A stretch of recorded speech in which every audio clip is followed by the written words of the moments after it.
Assalamualaikum dan selamat kembali ke Domir TV. Segala kejadian yang menimpa manusia sehingga menimbulkan rasa sedih atau penderitaan baginya disebut musibah. Ada hal-hal yang tidak diinginkan atau dihindari. Ada pula yang diinginkan oleh manusia. Manusia mencuba seboleh mungkin untuk menghindari musibah seperti bencana dan malapetaka, kerana tidak ada orang yang menginginkan kesedihan atau penderitaan. Mengapa musibah dan bencana datang silih berganti tanpa henti? Kenapa musibah datang tanpa diminta? Ramai yang bertanya soalan ini di saat Asia Tenggara dilanda musibah banjir dan malapetaka alam yang lain.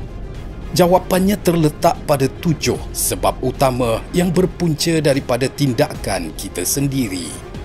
Ini adalah hakikat yang perlu kita telan dan hadapi. Pertama, terlalu banyak maksiat. Musibah berlaku akibat dosa-dosa yang kita lakukan terhadap Allah, seperti yang disebut dalam surah Yasin ayat 19.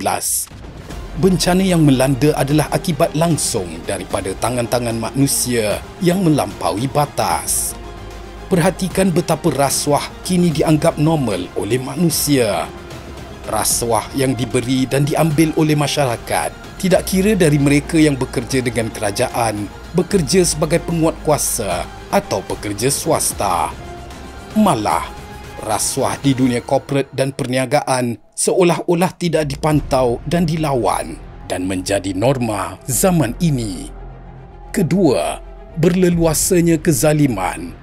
Sesuatu tempat tidak akan dibinasakan melainkan penduduknya melakukan kezaliman, seperti yang dirakam dalam surah Al-Qasas ayat 59.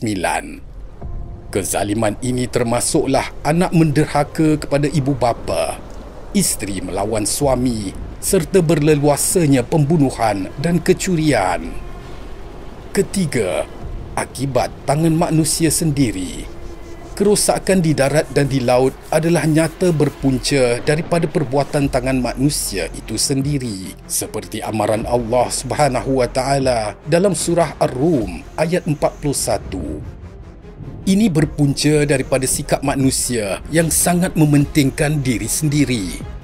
Manusia hanya memikirkan tentang mengumpul kekayaan semata-mata tanpa mempedulikan kesan buruk terhadap alam sekitar.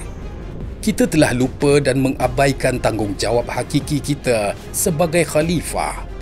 Allah merasakan sedikit daripada akibat perbuatan kita agar kita kembali kepada kebenaran, kembali kepada kehidupan bahawa esok ada pembalasan darinya di dunia maupun akhirat. Keempat, maksiat dan kezaliman golongan atasan. Bencana diundang apabila orang-orang besar, pemimpin dan golongan kaya melakukan maksiat serta kezaliman. Ini termasuk pemimpin yang memungkiri sumpah, membantras rasuah, orang kaya yang bermewah dengan maksiat, dan agamawan yang menjual ayat-ayat Allah dengan harga yang murah. Perbuatan para penguasa dan pemimpin yang korupsi dan mengambil hak orang lain telah meruntuhkan keadilan yang sepatutnya dijaga oleh mereka. Kelima, orang soleh mengambil sikap mendiamkan diri. Azab tidak hanya menimpa orang jahat, tetapi juga orang soleh yang memilih untuk berdiam diri apabila melihat kemungkaran seperti dalam surah Al-Anfal. Mereka hanya mementingkan periuk nasi mereka sendiri. Sikap tidak peduli bukanlah sifat orang beriman. Jika datang kepada manusia soleh, maka musibah harus dilihat sebagai penguji keimanan, sebagaimana dijelaskan oleh Allah Subhanahu wa taala dalam surah Al-Baqarah ayat 155 dan 156.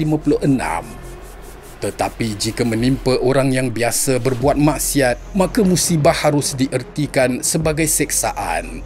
Lihat surah Muhammad ayat ke-10. Amar ma'ruf nahi mungkar adalah ciri utama kebaikan umat ini.